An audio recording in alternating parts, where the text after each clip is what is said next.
उत्तर भारत में बसा एक छोटा सा मगर मेहनती गांव। नाम था उसका विशालपुर। यहाँ की मिट्टी में पसीने की खुशबू थी और हवा में मेहनत की सच्चाई। इसी गांव में रहते थे दो सगे भाई, बड़ा भाई रघुवीर, छोटा भाई शंकर। दोनों एक दूसरे की जान थे। गांव में खुशियों का माहौल था। अरे रामू, आज सूरज जल्दी निकल आया लगता है। सूरज भी जानता है काका, विशालपुर में काम करने वाले कभी देर नहीं करते। तभी एक और किसान बोलता है, तुमने सही कहा रामू, हमारे गांव में अमीरी नहीं है पर इज्जत और मेहनत की कमी नहीं है। रघुवीर और शंकर अपने खेत में हल चलाते हुए बात करते हैं। भैया जरा देखो तो, आज वाली मेड़ थोड़ी तिरछी बन गई। अरे भाई शंकर, कोई बात नहीं, तेरे हाथ से बनी है ना, फसल सीधी ही निकलेगी, तू चिंता मत कर। भैया आप भी ना भैया, लेकिन आप साथ हो तो बंजर जमीन भी सोना उगाएगी। मुझे आप पर पूरा भरोसा है।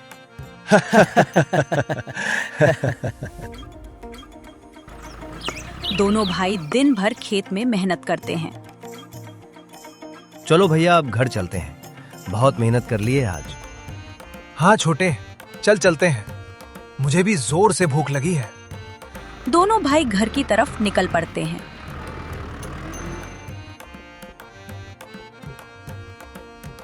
तुम दोनों भाइयों की एकता और मेहनत को देखकर मेरा कलेजा ठंडा हो जाता है।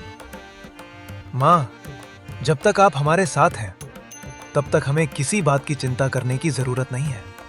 तभी शंकर मजाक करते हुए बोलता है, और मुझे भैया के रहते किसी दुश्मन की जरूरत ही नहीं।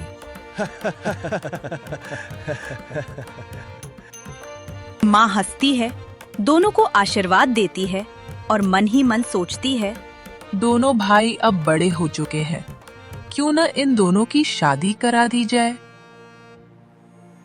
दूसरे दिन गांव में पंचायत बैठती है। सब गांव वाले इकट्ठा होते हैं। गांव की पंचायत में दोनों की शादी का प्रस्ताव रखा जाता है। सरपंच जी, आप तो जानते हैं मेरे दोनों बेटे कितने काबिल और मेहनती हैं। इनकी शादी की भी उम्र हो चुकी है। मैं सोच रही हूँ दोनों की शादी करवा देना चाहिए। हाँ बहन, तुम ठीक बोल रही हो। रघुवीर और शंकर हमारे गांव की आन बान और शान हैं। हम जरूर इनके लिए लड़की देखेंगे। मेरे दोनों बेटों की शादी एक ही साथ और एक ही साल में करने का सोच रही हूँ। आप सभी क्या बोलते हैं?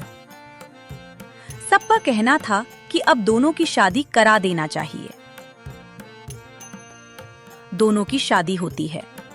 रघुवीर की शादी हुई कमला से, सीधी सादी मगर जरा तेज जुबान वाली। शंकर की शादी हुई सरिता से, समझदार मगर दिल में बात रखने वाली। शुरू शुरू में तो सब अच्छा चलता है, लेकिन समय था कुछ बदलाव का। रसोई में दोनों बहुएं आपस में बात करते हुए, दीदी, दोनों खेतों में साथ काम करते हैं, घर भी साथ संभालते हैं, लेकिन मेरे पति आपके पति से ज्यादा मेहनत करते हैं। ये कैसी बात कर रही हो? दोनों भाई साथ मेहनत करते हैं और बराबर करते हैं। कमला हंसती तो है, मगर मन में उसके कुछ और ही चल रहा होता है। बाहर दोनों भाई हंसते हुए खेत से लौटते हैं, लेकिन दोनों भाइयों को पता नहीं था कि घर में कुछ अलग ही खिचड़ी पक रही है। कमला धीरे धीरे, आपके भाई हर फैसले में आगे क्यों रहते हैं और आप उनकी हर बात मानते हो? कमला, ये तुम कैसी बात कर रही हो? वो मेरा छोटा भाई है, मैं बड़ा हूँ, जिम्मेदारी मेरी बनती है। लेकिन मेहनत तो दोनों बराबर करते हैं, फिर भी सब उसी की बात सुनते हैं।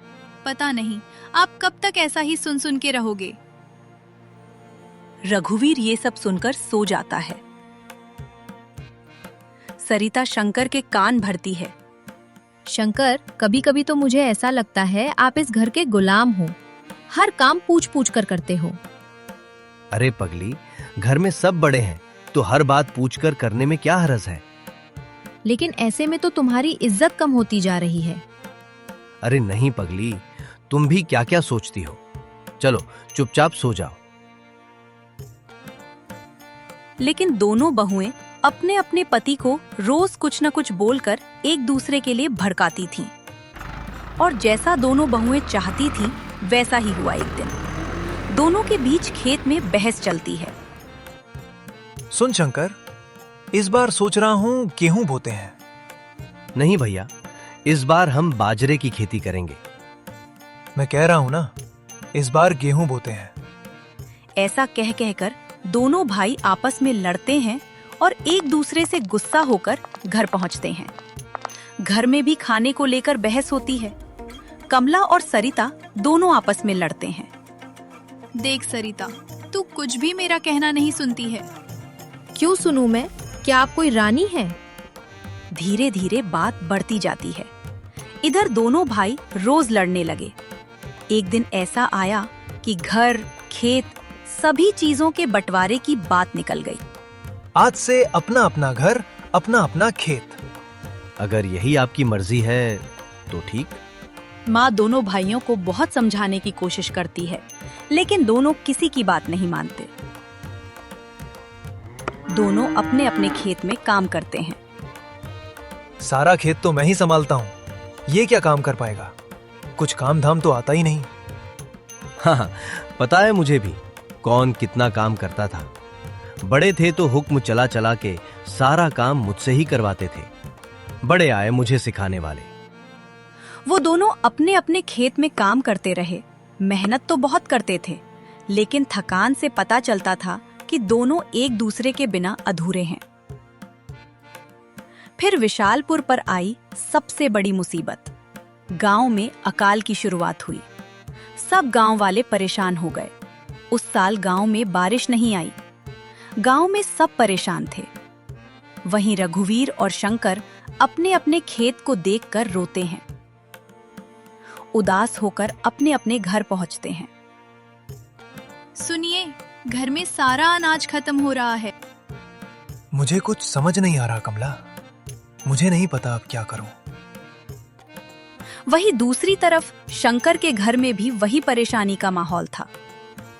सुनो जी, घर में पूरा राशन खत्म होने को आया है। इसके बाद तो हम भूखे ही मर जाएंगे। पता नहीं हमारी किस्मत को किसकी बुरी नजर लगी है। काश भैया साथ होते तो अच्छा होता। हाँ, तुमने सही कहा। शायद आप दोनों को अलग करने में गलती मेरी ही थी। तभी दोनों अपनी अपनी पतियों को सच बताती हैं।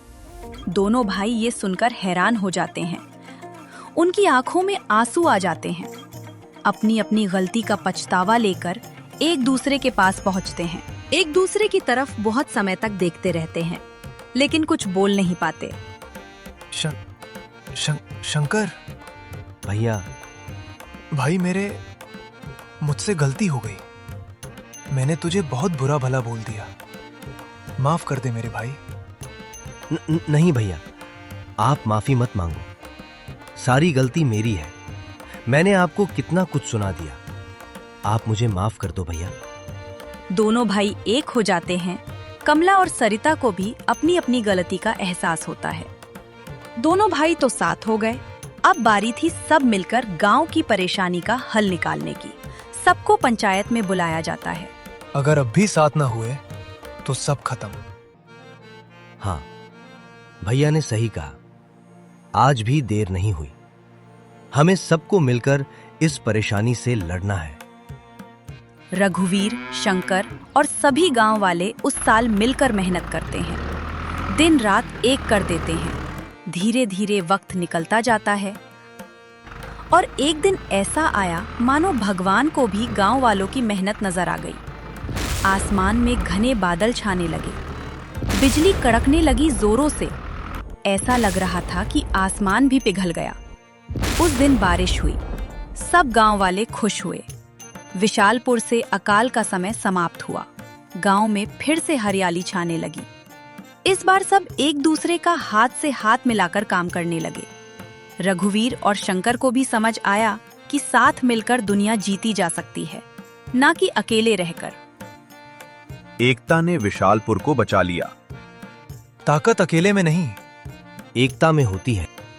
और परिवार सबसे बड़ी दौलत है। जो भाई बढ़ जाते हैं वो खेत भी हार जाते हैं, और जो साथ चलते हैं वो अकाल को भी हरा देते हैं।